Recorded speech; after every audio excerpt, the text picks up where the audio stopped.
Hi hello friends, நினச்சதை சாதிக்க போகிறோம் அப்படின்ற மாதிரி நம்ம சத்யா பார்த்திங்கன்னா அவ்வளோ ஒரு சந்தோஷத்தில் இருக்காங்க.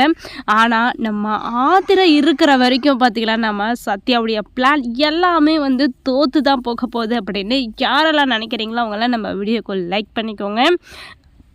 இப்போ பார்த்திங்கன்னா வேல்வெளியுடைய கல்யாணத்தையும் ரோஹிணியுடைய கல்யாணத்தையும் எப்படியாவது குட்டையை கலப்பை 2 பேருடைய கல்யாணத்துலையும் நிறுத்துறது மட்டும் இல்லாமல் 2 குடும்பத்துக்கும் அதாவது சேரவே கூடாது அப்படின்ற நிலைமைக்கு பார்த்திங்கன்னா பிரச்சனையை கிளப்பி விடணும் அப்படின்ற மாதிரி நம்ம சத்யா கங்கணம் கட்டிகிட்டு இருக்காங்க.